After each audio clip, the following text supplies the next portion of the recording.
My name's Lindsay Baugh, and I'm going to introduce today's Hyde Lecture. The Hyde Lecture series, if you don't know already, is centered around the idea of how design and designers can put their skills, their knowledge, and their expertise in action to promote change for the greater good and promote change in practice. Joining us from Chicago, today's lecturer, Katherine Darnstadt, is an exceptional example of a design professional who's leading the charge in enacting change. A positive disruptor to the design practice paradigm, Katherine is founder and principal architect of Latent Design, whose architecture, urbanism, and interiors firm is driven by social impact and the right for design to be accessible to more and equitable for all. Since founding the firm in 2010, the work of Latent Design has been published and exhibited internationally through the Venice Biennale, NPR, and has received honors in Chicago Ideas Week. Katherine herself has received the AIA Young Architects Honor and the Design Future Council's Emerging Visionary Award, and was named one of Crain's Chicago's 40 Under 40. In addition to running a practice, Katherine also teaches at the School of Art Institute in Chicago. And with that brief overview, please join me in giving Katherine a warm welcome on this cold Nebraska day. Thank you so much. Thank you everyone for coming tonight and for that really lovely introduction. I appreciate that. I'm especially jealous that some of you have bagels. So if I walk over there because I have this lab and steal one from you, don't take it personally. I'm just getting hungry. All right, so I'm going to talk through this lecture as part of not only showing our projects, but also talking about how that shifted our practice as we're trying to get to this ultimate goal of social and spatial equity. So when I thought about the prompt of Hyde Lecture, of enacting change, this is how this started to formulate in my head. And I think about how we improve our discipline of architecture, interior architecture, and design.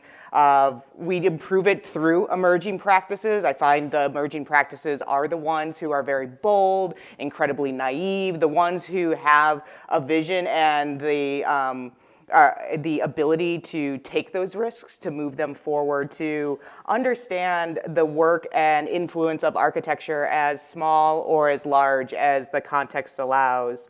And most often in this work within Latent Design, our very early work, and some that I will show you, has been called tactical urbanism, but I mostly think it's tactical leverage. And I'll share how that has shifted over the course of the years of the firm, almost a decade itself.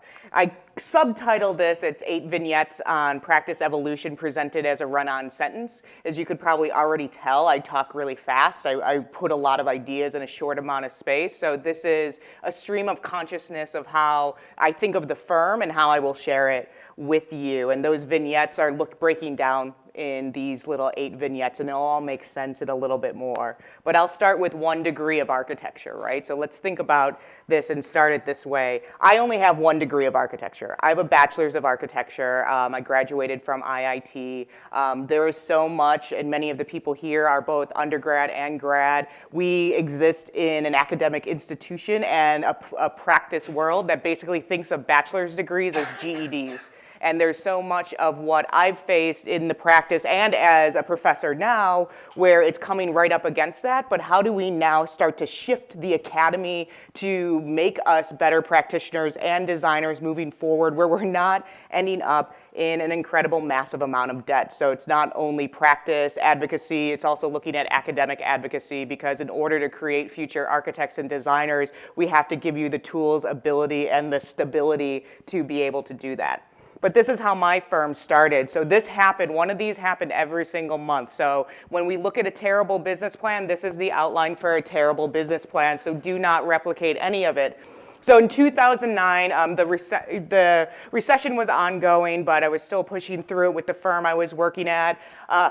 I got my architecture license. So about 4 years after undergrad, I was licensed. So I was a licensed architect at 27 in there. And so just to put that in perspective, the average demographic of an architect is a 52-year-old white male. So to be a 27-year-old woman, mixed race woman of color is exactly 180 degrees opposite of what our industry is and what it is currently and what we're fighting at the firm and myself fighting to start to shift in our demographics. So I was licensed, and then immediately corresponding, because this is what firms do, they promoted me. You reached your architectural license. Of course you have to get promoted. You have reached a milestone. So they did that, and then I got married. So I ended the year with like, wow, I hit, we're having a really good year. This is great. In 2010, though, my firm said, did we promote you? We totally misspoke. We meant we were going to lay you off because we have no work because it is still the recession. So sorry about that. I also found out I was pregnant, and so with all of these pieces in line, I realized that 2010, I have to figure out how to make it to the end of the year pretty much on myself while adding a new human being by the end of the year as well. And so that's how I started Latent Design and became a principal of Latent Design the following month and started the firm and got an LLC. Like I said, it's not a really great business plan. Here's part of it. So I took all my savings at that time. I'm only working about 3.5 full-time years after school. And so I only had about $20,000 saved up. And that's a lot just in general. I could do that because I had no debt. There is a huge component that I like to be very honest with people about is I had no school debt because I was on scholarship. I was scholarship, and then I had enough money saved through family to also save to pay for the rest of that. If I had debt of any kind, there is no way I could have even done this. There's no way I would have had any money saved, first and foremost. So I took 10,000 of what was saved and put it to dependent 1. The other 10,000 put it to dependent 2. You could figure out which one was the baby and which one was the firm. You decide what the hierarchy was at that time. And this is how that first 10,000 broke out. So it went about $500 at that time to establish an LLC, $1,500 for bare bones professional and general liability insurance, $4,500 in the middle. That basically just goes back to Adobe and Autodesk, right? So this idea that you could start with a pencil, whatever the hell you use, maid lines, what did they use back then? I don't know. But that you could just do that is complete BS, right? So this is a huge chunk of just making yourself professional. You can't use hacked programs anymore. I have to buy things. It's just the truth. Like, you would get in trouble for that. 2,000 to various hardware because I couldn't use my old laptop because it was dead. And so I had to get a new one and various other things to start to practice. And so that leaves me with $1,500 to practice architecture for a year. So let's just look at that as a business plan. So pretty much the end of the very first day, because this only takes a day to rack up, $8,500 worth of fees of setting this all up. At the end of the first day of practice as a principal in an architecture firm, I'm basically broke. So to put that out there, this was the business plan. So these 2 ideas, and I still have these Post-it notes to this day. Maybe I should frame them by now. But the first one says, make the thing that makes the things. What is this idea? What is something that's regenerative? It's the first idea of, can I create an architecture that's a system rather than an architecture that's an object? So there was this first inkling on the left. The other one said, don't go broke. Obviously, I just shared with you in the previous slide I did. So I just crossed out the don't and said, go for broke. And that really strives and guides the firm forward. This is how much I made at the end of that first year.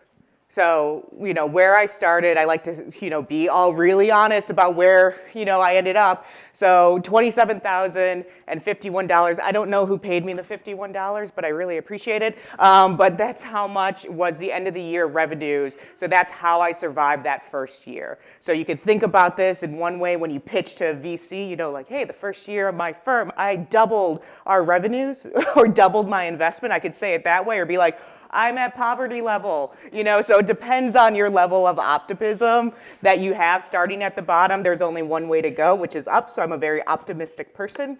And this is what I knew about architecture, because I learned all about being an architect, being a junior level 1 architect at a previous firm, or being an intern at a previous firm, and the professional practice handbook. So this is all I know architecture is. It's concept design, it's schematic, construction documents, sometimes bid negotiation, sometimes CA if the client hasn't hired their own construction manager or owner's rep. This is architecture as far as I know that first year. Say my name.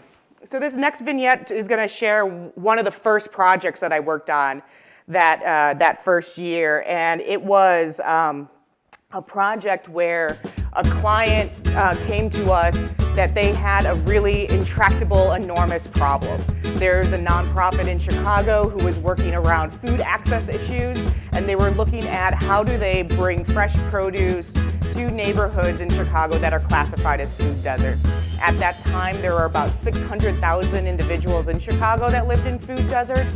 And before the recession hit, they actually had a model that was looking at bringing produce to micro grocery stores, or essentially revamping the corner store into something that offered produce. This is well before, Walmart and Target and all these other stores decided to make the urban smaller models, well before that. Obviously, the recession completely decimated their bricks and mortar model that they were looking at. So now it became this idea of, can they show the demand that has to happen before a brick and mortar comes in? So how do you show the demand and really transform these wildly racist stereotypes that black and brown people don't eat fruits and vegetables, and show demand and bring produce back into neighborhoods?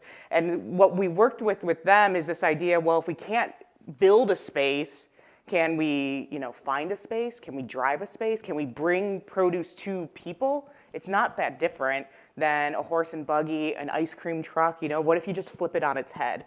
And so we found fortuitously that same year that the Transit Authority of Chicago decommissions buses. Every transit authority in the country does this. They decommission buses and infrastructure because they have a legal lifespan, but they normally don't go away.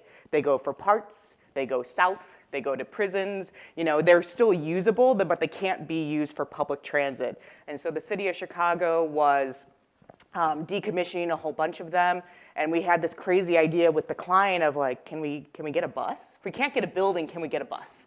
And a couple months later, the answer was yes. And so we transformed the entire interior of the bus into a mobile produce market. And so we took out every single seat, redesigned the superstructure, had things custom built, re-looked at, building this double loaded corridor so we could start to then have a metric and speak the language of grocery retailers, because it's about how many pounds of apples are you selling per week, how many linear feet of, linear inches and linear feet of greens are you selling? So then they could start to translate, well, this is this type of storefront or produce section that we could make, and this is how much produce we could bring to a neighborhood, and this is starting to hit the viability metrics to actually open a brick and mortar.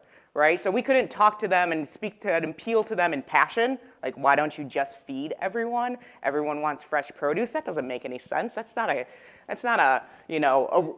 real driver, right? So it was the capital, it was the money that was the real driver that you had to show the demand. So we had to flip how we were talking about that narrative in a way that they understood.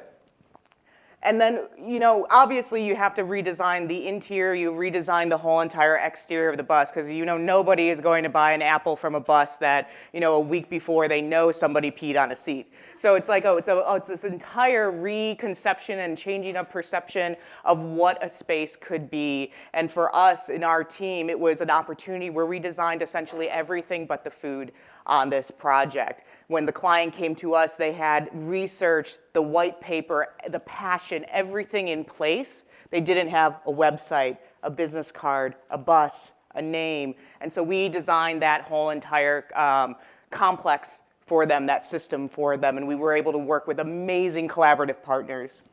The other thing that came forward at this time, you hear these platitudes where, hey, small change could have big impact, and just kind of other BS like that. I didn't really believe it until this project, because what you see in this image here is you see not only two of the founders, you see Mayor Emanuel in the middle, but at the podium you see the former USDA Commissioner Tom Vilsack, who actually is announcing that the project Fresh Moves is part of a new spawned a new USDA grant to study the impacts of mobile markets in both urban and rural areas. So that bus, which is only about 350 square feet of room, give or take, now became a model of, can mobile markets actually improve fresh produce access? Can they be a tool to eradicate food deserts, not only in urban environments, but can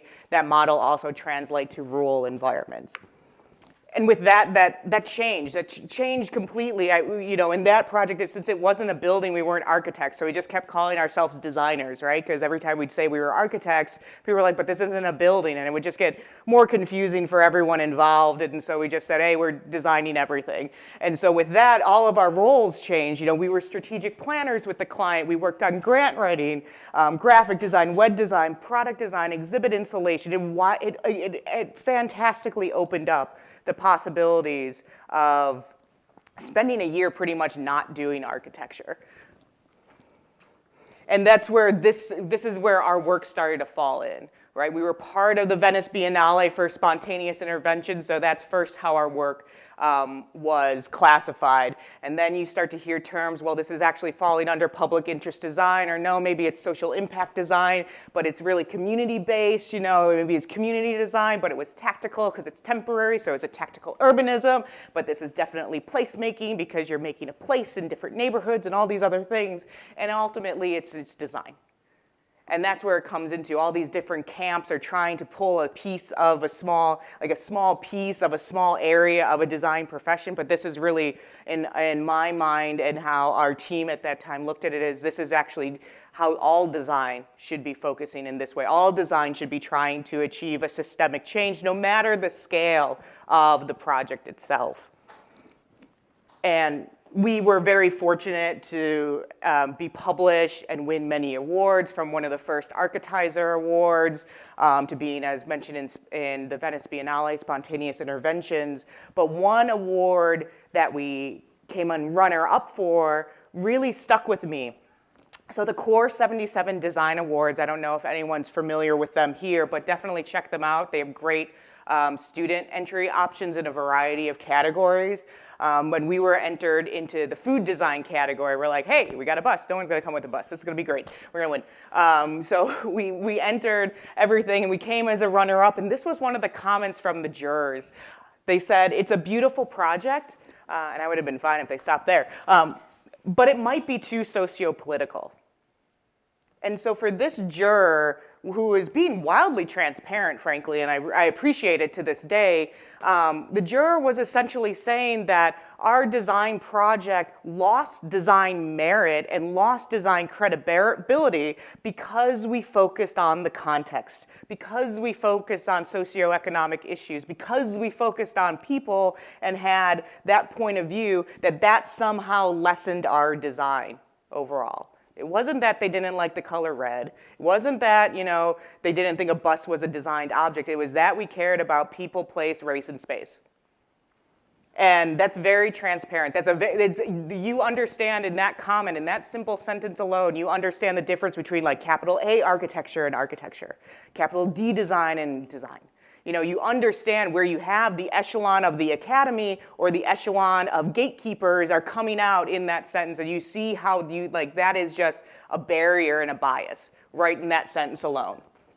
So I appreciated it that they said it. Our team, we were still happy. We like runner-up just as much as we like winning. But for myself, I think it was more of a challenge and like fighting words. And so it really was an opportunity to think of, I think it's a beautiful project. I think we're going to have more beautiful projects, and I'm not going to give up being socio-political about it. And certainly the next project definitely didn't do that. So paved in gold. When we talk about a lot of our work, as I shared that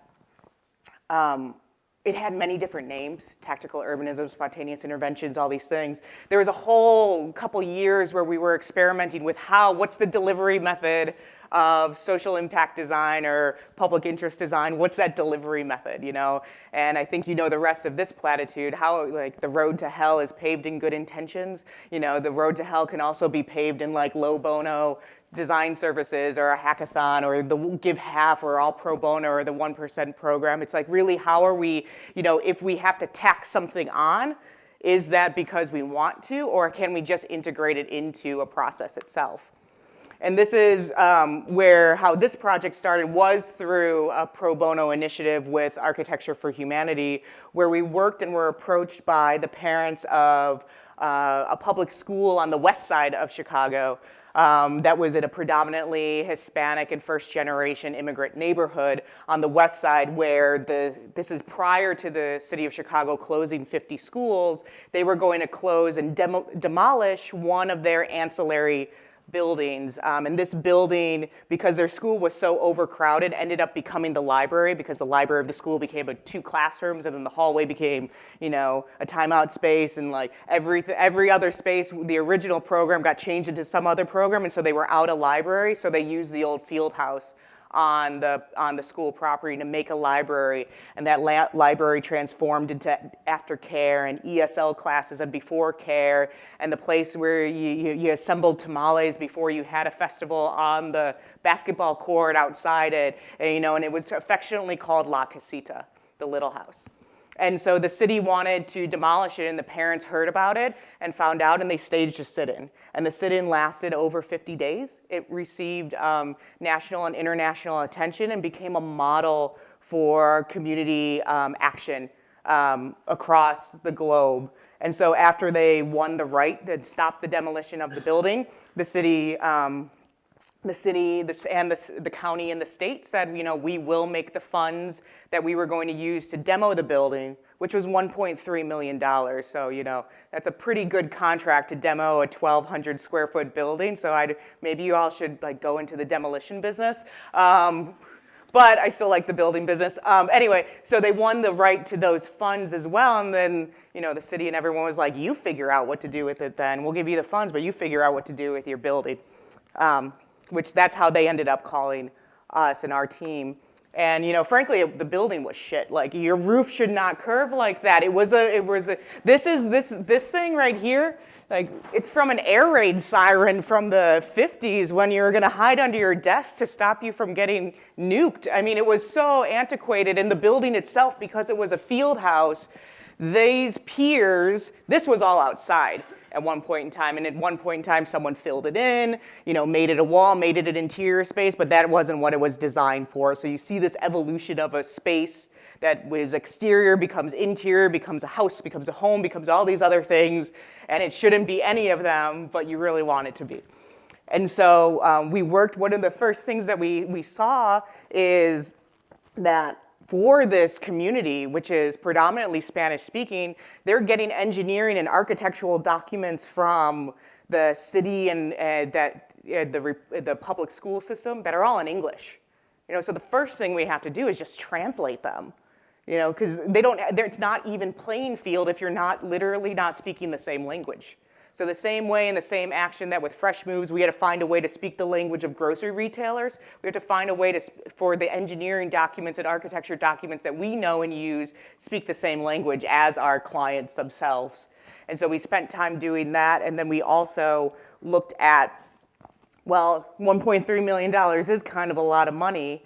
What if we just used that and actually did demo the building for less and actually made a new model of what a modular school or classroom could be? Because they're not the only school that's overcrowded. You know, they're not the only other school in the city facing this issue. Maybe we can make a new model for what a sustainable school could be.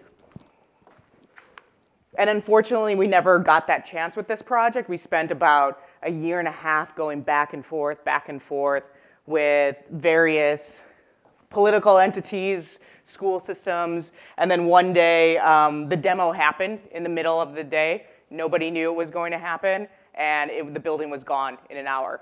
Took no time to demo it. A few parents did get arrested for trying to stop the demolition, but obviously it was too late to do that.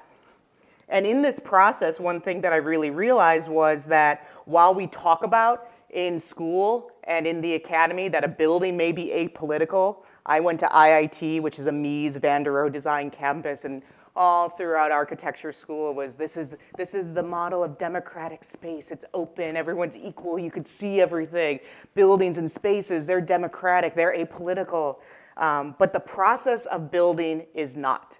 And there is a subversive cartography of power that overlays our cities, which are built on a series of collaborative collusions. And this process, and working with the parents and working through La Casita project really changed the way that I thought about architecture and our role as architects within the built environment. All these years later, this process, we went through 3 CEOs of the Chicago public school system. 3. You know, it's not that long, we weren't working it. So 3 CEOs of the Chicago public school system. One of them is in jail. And, you know, and this building is gone. It was replaced by AstroTurf. So highest and best use, library, or AstroTurf. So what really, you know, you also, as clear as day as that quote was from a jury, you know, this is as clear as day to me as what priorities are within our city.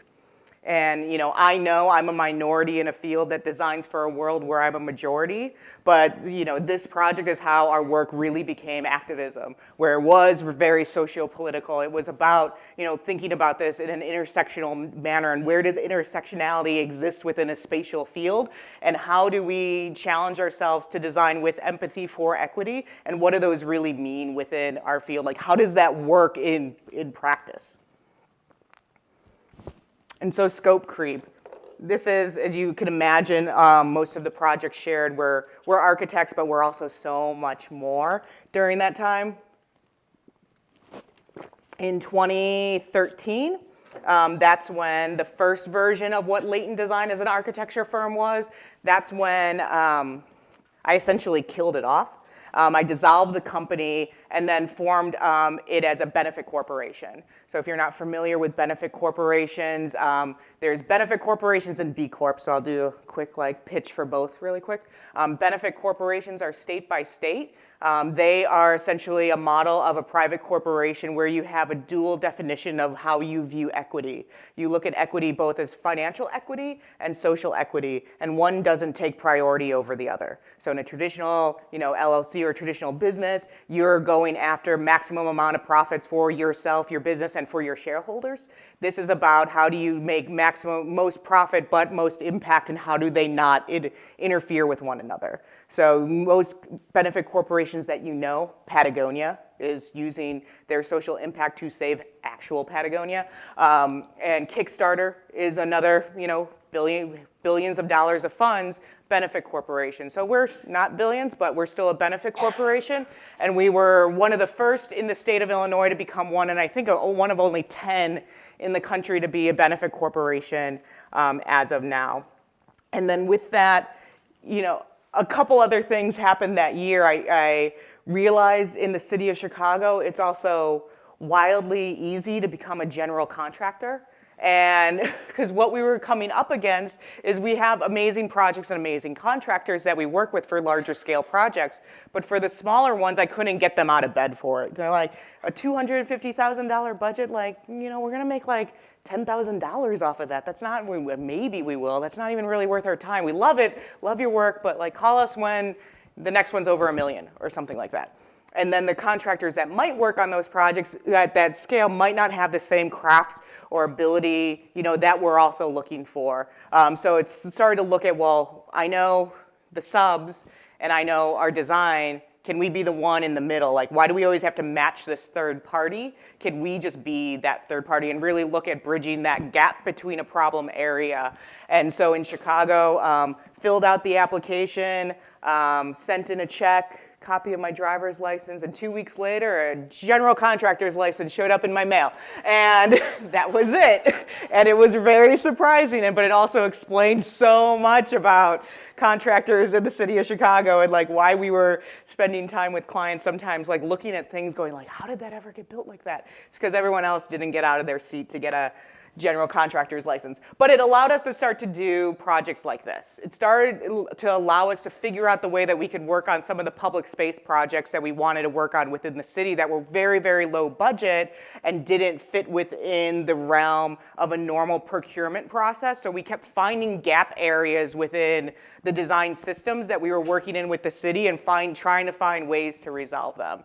So this was one of the first projects that we were a GC on, and it was a people spot. The city of Chicago calls parklets people spots because we like to take anything that anyone else has, slap a different name on it, and say we did it first. That's just how our city works. It doesn't make any sense. If you know that, you understand a lot about our city. But we call parklets people spots, and we worked with the Department of Transportation to create a model for what one of the first people spots could be on an area on the north side of the city in what is affectionately known as Boys Town. So we took that idea of a rainbow flag of equity and sort of made our own interpretation of how that could look, and took PVC pipes, large 12-inch diameter PVC pipes, cut them at the bias, and then painted them this series of color, put them over a simple wood platform, and then extended that sidewalk paint and that color scheme onto the platform and then onto the sidewalk itself.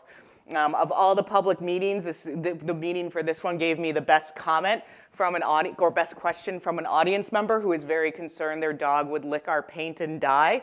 And so I think there's also this ongoing skill where you have to learn and have these discussions and have, you know, the public engagement, because I didn't think of that as a real issue, but then knowing how to talk about that and really understand concerns, because there is, now all of a sudden I realize there is a huge dog walking community up there, and that's a real concern for one and multiple individuals. So how do we start to not only address that earlier on in our designs, maybe double checking, will a paint kill a dog? I don't know. I never look on the side of a paint cab to see if it's going to kill dogs. You know, it's just not a thing that I really look at. So now we really start to understand more and more nuances of concerns, and concerns that could otherwise cause someone to have a negative opinion about a project because we're not communicating well as designers. And so under that realm of general contractor, we've continued to work on a variety of public projects. We do design build a variety of our other projects, usually under $500,000 or less. So that could be residential, commercial interiors, hospitality, these things. So that's grown. That also became our second company. So we have architecture and now general contracting, and we started to look at, like, this is a shift in terms of another way that I'm thinking about the firm where we're actually operating, and also starting to think about, well, if we're looking at equity and thinking about not only what gets built and where, but can we think about who is building what we're building? And so are we looking at the concept of builder, and is that a part of a vocational training program? Can we work with youth and ex-offenders to bring their skill set up and work through projects and have an equitable project from the whole entire system, not just the design and not just the user at the end of it, but the whole entire construction process itself, because some of your best carpenters might end up being criminals, and that might be okay. I think we have a lot of criminals in many areas of our daily lives and government. So, you know, having one build a fence isn't that big of a stretch. But that's just my opinion about it. So we'll get that into a delightful moment right there.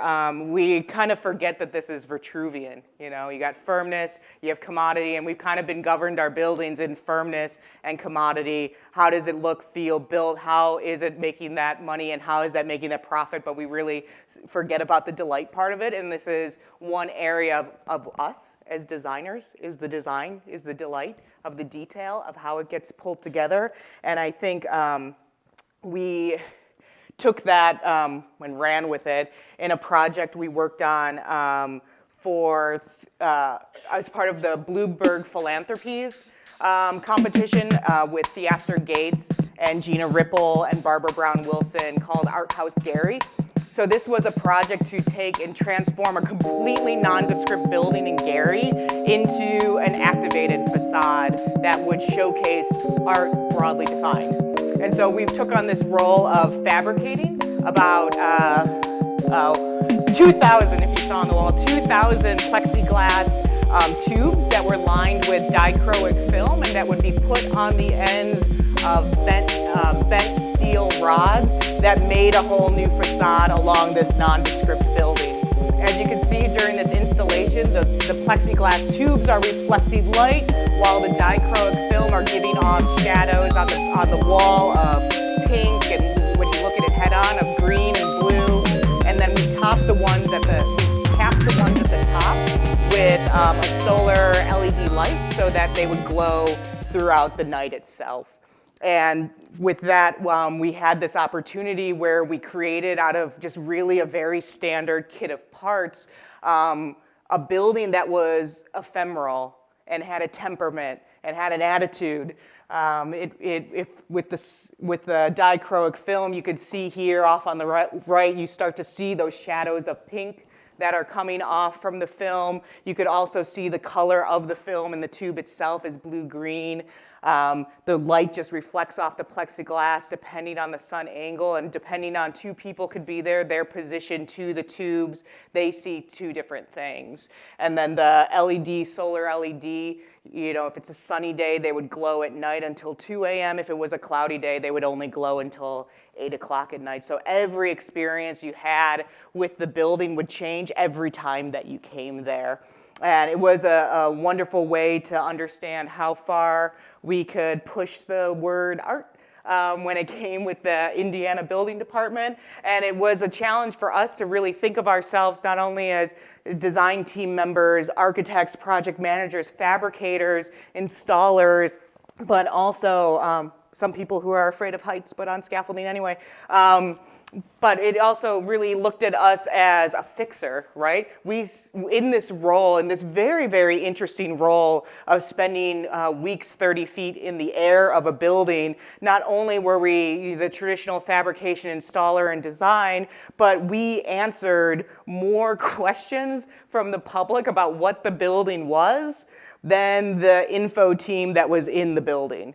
And I don't know why this is a strange observation of community engagement, but being on scaffolding 30 feet in the air, you seem like you know much more about what the building is doing and what the building is supposed to do than the people that were hired to actually tell the info. So we would get cars that would pass by, drive around the block, roll down a window and just yell at us and ask like, hey, what are you doing? What's this building? When's it gonna open? What's it going to be? To the point we had to leave little flyers at the base of the scaffolding so we could point to the flyer and people would take it. And it's I don't know why that is, but it's people in the safety of their cars is something we saw a lot of in our public space work. In a very car-dominated culture, the commons starts to go away, right? Because the commons gets minimized. It goes to car culture. The commons then you feel becomes your public space, or your safe space becomes your car, and it starts to get shifted. But in Chicago, the commons are very real and measurable. We started working with the city of Chicago, the Department of Transportation in 2015. We won an RFP to look at, analyze, and do some design around all of the public plazas in the city of Chicago. So not public parks, that's a completely different entity, governed very differently. Not public land, that's owned by a different entity, that's governed very differently, has different laws and regulations, but public plazas that are owned by the Department of Transportation, and this is how they're spread out within the city of Chicago. So looking at that map, the blue areas are the neighborhood area that's highlighted, the red dots, if you see that far, but the dots are the physical location. And when you look at that in totality of the city of Chicago, we have only 12.2 acres of public plaza across the city. For comparison, that's half a Millennium Park. So you either get the Bean or you get Crown Fountain. You can't get both for the rest of the city of Chicago. Okay, so that's startling small, very, very small. 33% of all public spaces are on only 2 wards. So that a third of all public space is in 2 wards out of 50. That's definitely not equitable at all. And then when it came down to a budget analysis, the city was spending about 9 cents per square foot on the public spaces. So for comparison, you could probably find more money in one of the seats here right now than the city was spending. So especially in a year like this year, we have like 16 days to election in Chicago for a new mayor. When you hear campaign stump speeches like the city doesn't or the current mayor doesn't give a dime, it's like it's not campaign speech, it's math. Like we looked at that, it was 9 cents a square foot. So next semester, make all the students design for 9 cents a square foot and see what you get. That'd be fun, wouldn't it? Get like 9 pennies glued to a wall. So we started, okay, so how do we think of this massive public space infrastructure that we know is inequitable to start with? So we have to think about ways to grow a demand. Here we are growing a demand for public space, not only within neighborhoods, but then also within our own city government that we're working with. And we do that through a variety of small, medium, large activations itself. So you always start with the low-hanging fruit, right? So we thought, you know, these plazas are spread all across the city itself, north, south, west sides. Why can't we bring the cultural institutions that are roughly centralized in the loop itself and just start to bring them out to the plazas and perform? Like that has to be an easy idea. Why isn't, you know, the Old Town School of Folk Music having a folk concert on a plaza? Or why isn't the symphony having, you know, a bunch of violins? And why isn't the Joffrey Ballet performing a piece on one of the plazas on the west side? And so we started to make those connections and connect with people and bring those performances deeper into the neighborhood, like this one from the Joffrey Ballet. This is part of their junior summer dance class, and they came out to perform. What's interesting about this picture is not only was it beautiful and was on a plaza and it was a great day, but off to the left you see a bus stop. And this was one of the more interesting experiences that I've had in the city, where a bus pulled up, normal bus stop, pulled up and stopped. And somehow everyone on that bus had some silent agreement that they were all going to stop and wait until the performance was over before the bus moved again. So they opened up their windows, they watched the whole entire performance, the bus clapped when it was done, and then kept going. So I've never known anyone to want to miss their bus or have their bus delayed, but this was one of those moments of unexpected culture and art and unexpected performance in public space that you saw an immediate reaction.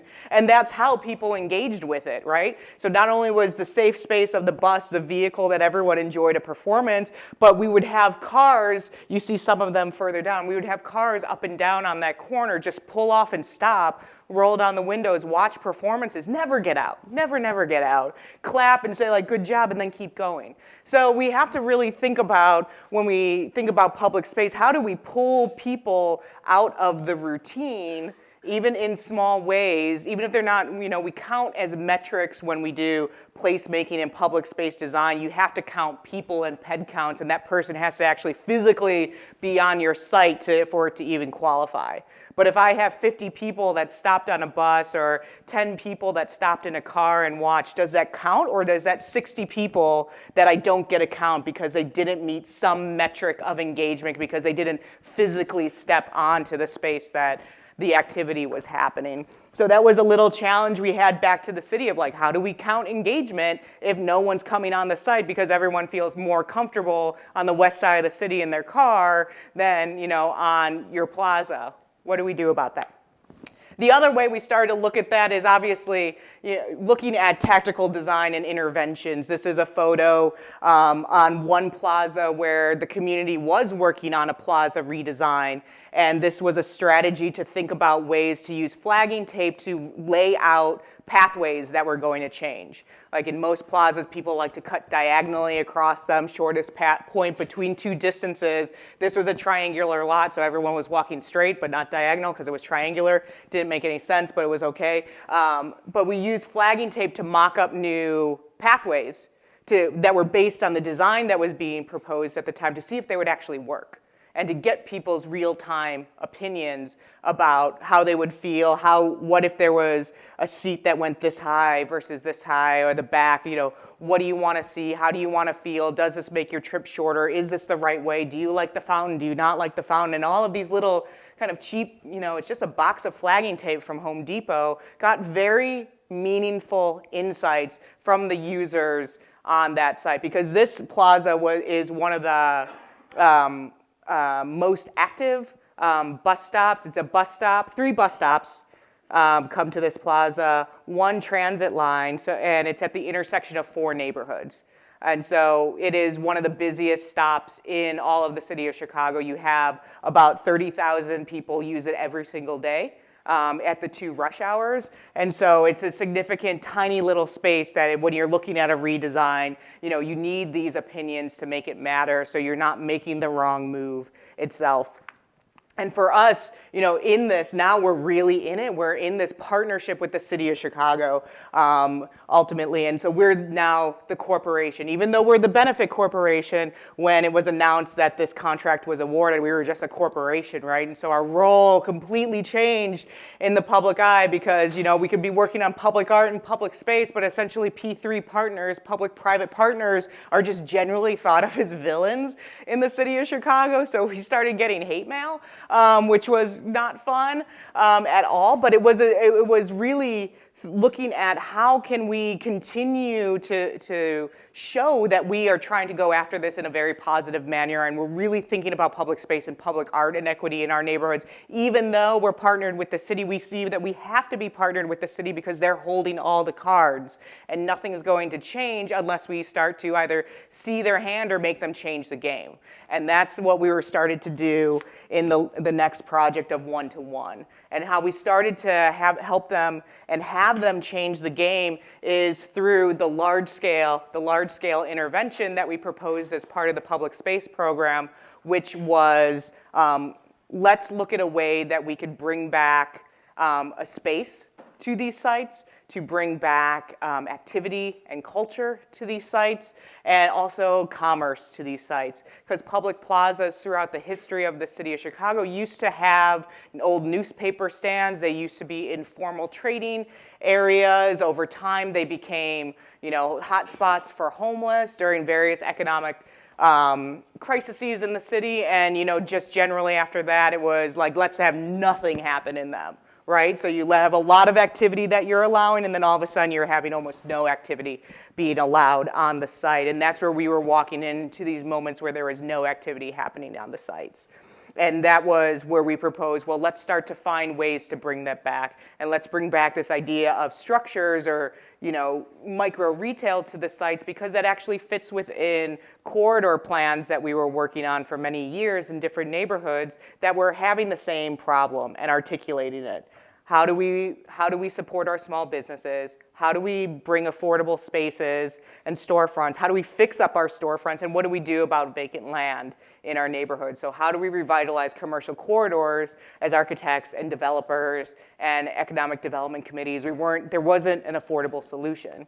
So we proposed one. We proposed the first boombox to the city of Chicago. And this was about 150 square foot space that we said to them, what would it look like if we made a space that could be the container, be the vehicle to house all of these activities, and be a place that could help bridge that gap between startup and storefront that so many small businesses, arts organizations, artists were facing at that time.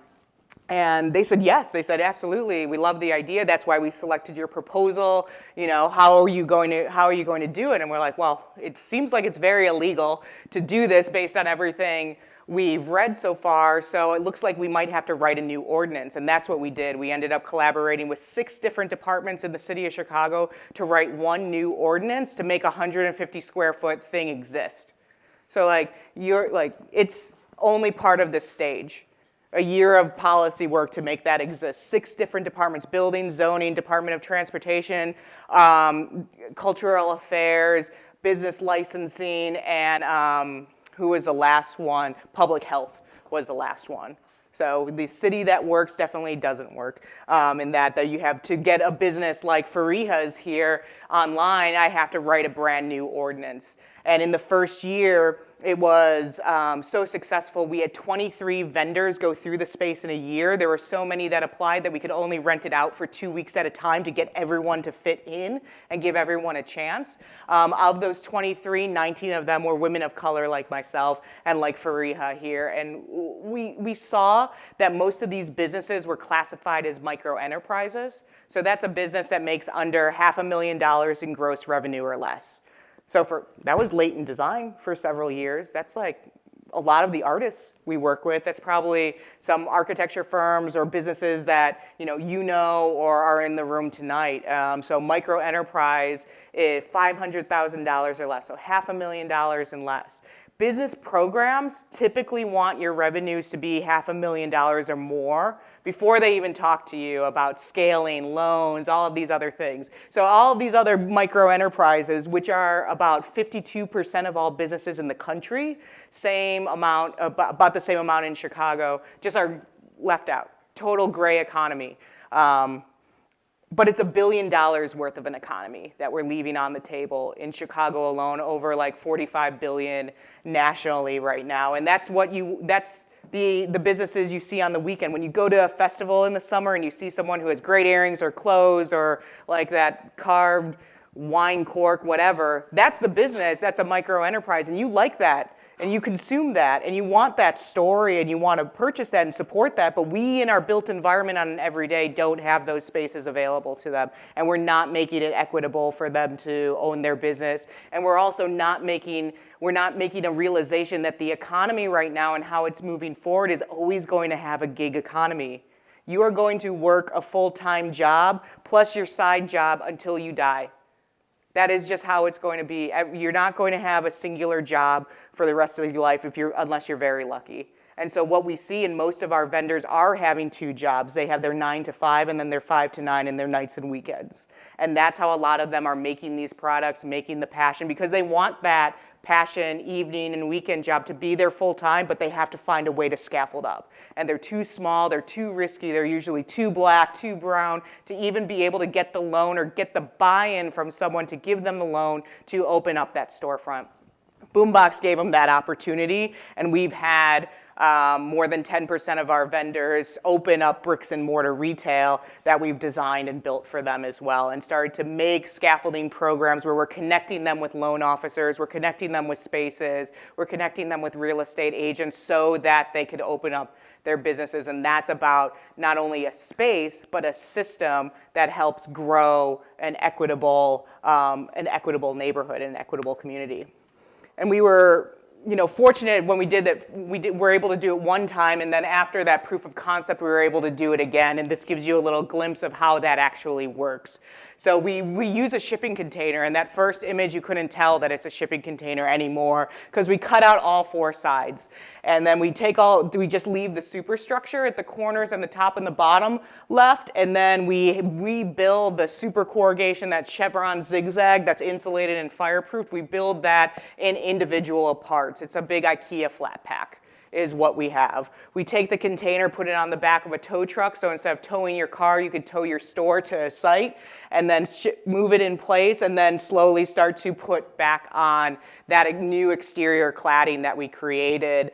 You see all of the little zigzag panels themselves. And so at the end of the very first day, you already have a structure that's complete that you could start to have your rough inspections from the building department the next day, and then finish out the interior, have your final inspections a day after. So with good weather, it's only about a week of site work, about 8 weeks in a warehouse, and you could have your own store on a new plaza or a new piece of property. And you start to see how that finished piece look the day it opened for an exhibit. And you see these chevrons themselves. They're very specifically designed not only to elevate what a box could be, it's a decorated shed, but also to have a space where we could put adjustable shelves inside there that our vendors coming in already have all the furnishings and display they need, so they could really just come with their product. And really, we made a turnkey space. All of them have heat.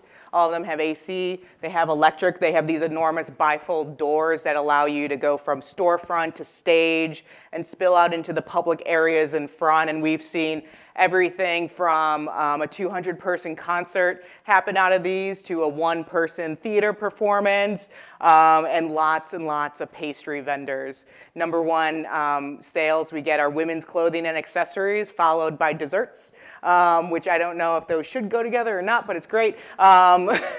And you know, I personally love all the desserts, and that's really where we shifted into developer. So we started to understand, you know, like the spatial system that we're working in is land use, it's policy, it's finance, it's innovation, it's power, and looking at shifting power structures so that we can empower the people that we're working for. And this is very far from where I started of just, you know, thinking about architect as an architect or architecture to really thinking about what architects of something else could be.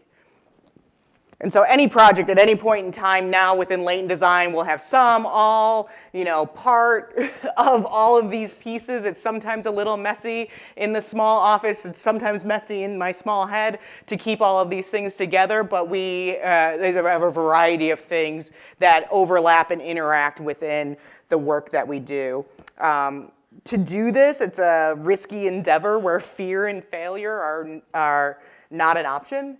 They're part of the process. And what we've seen is calculated risks and really have been what started to scale those pieces up. So everything starting at architect and, you know, going into designer, these have all been calculated risks to really push a little bit of the boundary that we're comfortable with, what the profession is comfortable with, what the project might be comfortable with, to constantly try something new. Our work will probably always stay at the small scale in terms of the size of our projects. Most are under 10,000 square feet. But I don't think they'll stay small in terms of the impact. And that was probably the biggest shift I had as an architect, to understand that our work and the impact can be as large as possible through these smaller interventions. And that's why I think it's not urbanism and tactical urbanism. That's how that arc of latent design over the past decade has been tactical leverage. And so thank you for staying with me, and I appreciate it.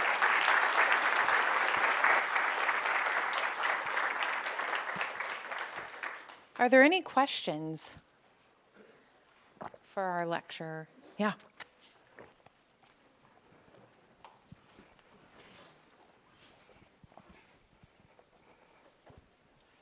Thanks, Catherine. That was really inspiring and funny.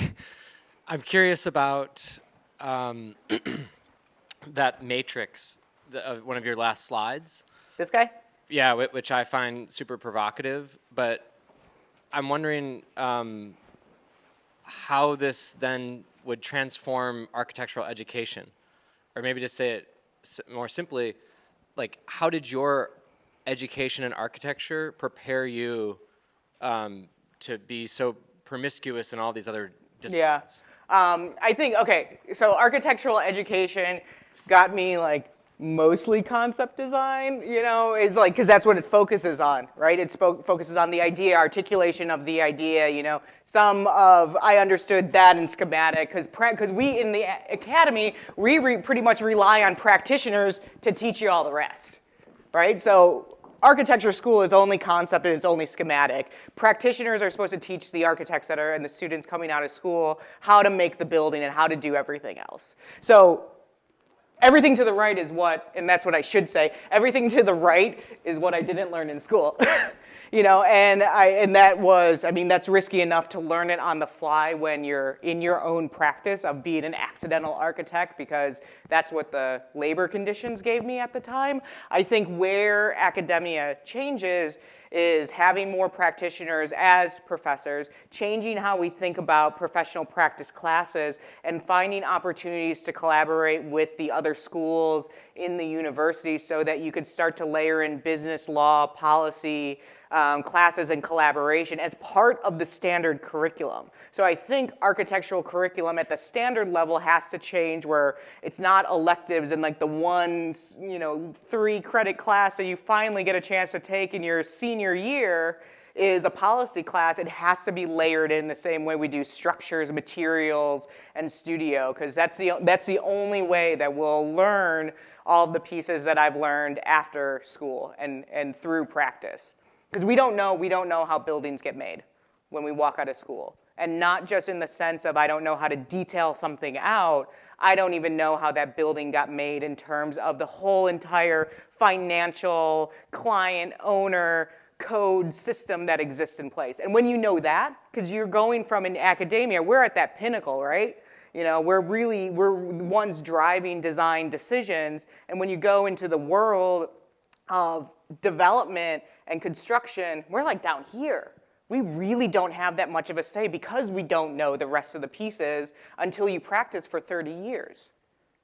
So we're setting up a minimum 20 years where we're going to, of architects, where they're going to be at a deficit for 20 years in terms of their own knowledge, right? And that's where it has to start within the academy to change what our core curriculum is, and it has to start by having a real conversation of where we stand within society right now in terms of making space. Any other questions?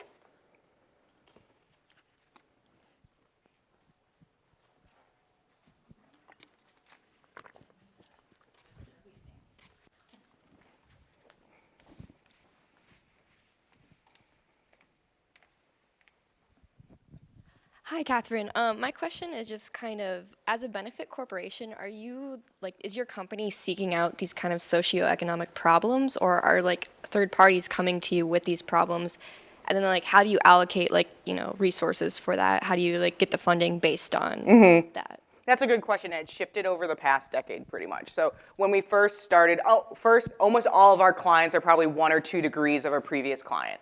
I used to have a slide in this presentation that mapped out all the projects, and you could see I have one project in particular, Fresh Moves, where I got 20 clients from, right? Because they saw the bus driving around, for Pete's sakes. It was like the biggest marketing, it was a billboard for our company, and people were like, who did Fresh Moves? I'm curious about that. And they would come and be like, hey, we saw what you did with the bus. What about this building, right? And so that was very different, you know, because nobody was coming to us saying like, hey, I need an architect to fix my thing. They liked the idea and the idea process and the design, and that's why they were coming for us. They're like, we want your brain, we don't want the architect thing. The fact that I was better for them, right? So that's how they're all relational. It's completely relational. In terms of funding, most of our projects are fee for service. Almost all of them are fee for service. We do a smaller portion, usually with legacy clients, that is truly pro bono or reduced fee or something like that. Earlier on, we were experimenting quite a bit with, well, what does, you know, you have the Matthew Manos give half model, where his whole entire like 20-person company is like they give half of their graphic design services away pro bono, and then half are fee for service. You have the 1% program, which asks us to give 1% of our hours away, and that's the only way that we do pro bono now is through that particular program because it's organized and has a structure. But we did a lot more of, well, how do we integrate pro bono and reduce fee into our work because we want to work on these projects themselves. And that just shifted over time where it's not sustainable long term. So we have to find the right amount of time and the right amount of hours that we can spend on a pro bono or a short sprint project throughout the course of a year. So we kind of like know, okay, we could do maybe 80 to 100 hours on something, and then how we go about that, you know, shifts every year depending on the project. We don't, even as a benefit corporation, you're still a for-profit. Like an L3C, you're still a for-profit. Everyone thinks LC3 is like this magical in-between thing that you can get grants, but you can't unless your founding organization is a nonprofit. Then you're just a nonprofit, but you call yourself an LC3. It's a little convoluted. But we do, and what we have found is that philanthropy and impact investing is coming more in this direction. Where us being a benefit corporation or us working with a nonprofit that's going after a grant is seen as something beneficial and, you know, an alignment of the project. Not only do they know our work and can see our portfolio, but they understand that the client is now working with a firm that can execute the project but also believes in the mission. And we also see that impact investors, we're talking with impact investors around projects like Boombox and other developments that we're looking at. Can this be part of an impact investing model, or can we present you with a package that you want to put your investment dollars in? And this having a benefit corporation is just one level of validation that we're actually a firm that works in a manner that's truly driven towards social and spatial equity. So it's just another marker that helps define us. Any other questions? There's one up here and one there, yeah. Hello. So I'm wondering how you talked a lot about with the relationship with the city of Chicago and all the planning process.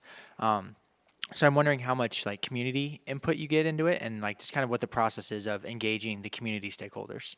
Yeah, so depending on the project, right? So when we work on the Activate project, which is 50 plazas across the entire city of Chicago, the engagement level is different for each plaza. So you think we have 50 different communities that we're working with. So there's 50 different possibilities. And we respond, we always host the community meeting. We are really transparent about this is the process, this is the funding available, this is what the goal we want to get to. And then you determine the pathway of kind of how to get there. Because also part of that project, not only are we implementing ideas, researching and implementing, we are also trying to facilitate new pathways for community organizations to take ownership of the plazas. Because public plazas in the city of Chicago, what we found in our research, they're truly public, meaning the city will make it and then they'll sign a maintenance agreement with a community organization, and then this community organization gets stuck maintaining a public plaza for the rest of their lives, and they don't really realize that they, made that agreement, right? They just want public space, but then all of a sudden, like 2 years later, they're like, no one's cleaning up the trash because, it's a two-person non-for-profit, right? And they shouldn't be the ones cleaning up the trash. So it's a very strange process of how public space gets built. It's completely built through aldermanic prerogative, which means if the local council person thinks it's of importance, they'll build it or start that process to allocate funds to build it. The local council person will only think it's of importance if their constituents say that. The constituents will only say it's of importance unless they know that they can get it. Right? So it's about also illuminating access and illuminating the existing pathways so that we can help facilitate new plazas being built and other plazas being maintained better. So, we have our partnership with the city ends at the end of this year, which I will drink a whole heck of a lot because I'll have so much extra money from the level of insurance that I no longer need to get to work with the city of Chicago, because I don't pay $1,500 in insurance anymore. That's that's very low. I miss that number. But what we hope to do is really want to change how our open space impact fees are being used and how funding of public plazas gets made in the city, and really look at that big system as part of our final report. Because it's unfair that you as a community member have to take care of a public plaza, but that's how the agreements are set up currently within the city. And that's how maintenance starts to not happen on spaces. And when you don't maintain and care for a space, people start using it differently, or they start not using it. They stop using it. And then it falls into disrepair, and that cycle continues over and over again. So we want to put that responsibility of making and maintaining public space onto the municipality, onto the city, rather than them putting it on the community. Any last questions?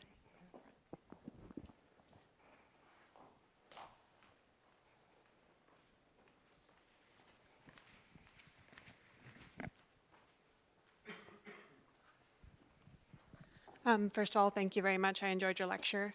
My question is, do you think one of the goals, or maybe even the accidental benefit of many of these different projects that are for the public good, would be kind of exposing the public then on how to think in this kind of creative way, finding creative solutions for very common problems? You yourself are a trained professional in this, but then maybe by showing them how these kind of problems could be solved in this way, that then they could start to think of that themselves and continue then benefiting their own community, because you can only do so much, but then the people of the community, after seeing what can be done, maybe then can find more solutions for other problems that might arise in the future. Yeah, I mean, it's all about access. I mean, as I mentioned in the last response, it's about restoring access. It's architecture as access and a design process to restore access. So that's really what it comes down to. There's a lot of sharing of what us as trained professionals know how to do intuitively to a broader audience.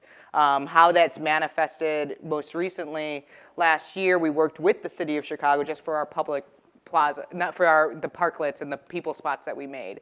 We kept hearing communities kept wanting them, but they're about, when you custom design them and install them per the city requirements, they end up being about $1,000 per linear foot. So 20-foot spot is $20,000. So then all of a sudden we started to see the same thing happening, where these new public parklets were getting put mostly in white, north side affluent communities and not on the south and the west sides because of the funding gap that existed. Some of them were as expensive as $70,000 for like a little 40-foot by 6-foot space. Like, that's crazy expensive. And so we approached the city because we were already working with them, and they were looking at, can we make a public-facing model and a kit of parts? And so we worked with them and wrote a grant. We got the grant and made the first prototype parklet that you could build for under $10,000. And so that was how it started to manifest, is like, okay, here's an issue. We're replicating something that we've done before. Let's not get too far down this pathway. We need to talk about your requirements that you have first and foremost from a code standpoint to get a permit for this, change some of those, change some of the detailing, and put out a prototype set of drawings. So we made a stamped set of drawings that now you could download from the city of Chicago. So any community group can download our drawings, and then that could be their parklet. So they don't have to pay for an architect, which some architects would be like, oh my God, you're taking our job. But it's like, come on, seriously. This is what we should be doing. You download our drawing set and submit that with your application. So you, all of a sudden, like $5,000, $7,000 of fees just free up. And like, now you could actually just focus on materials and the labor and the install for it. So that's a way that it starts to manifest when we talk about the systemic changes, is like looking through the whole entire process of how something is happening, and then where are the opportunities to change it. Because we had to change at least 5 or 6 different pieces of the existing code, and just doing that alone brought prices down significantly, just in how they were detailing and requiring detailing and materials to be used was putting it at astronomical prices. Great, thanks. Let's give her one more round of applause, Thank please. you.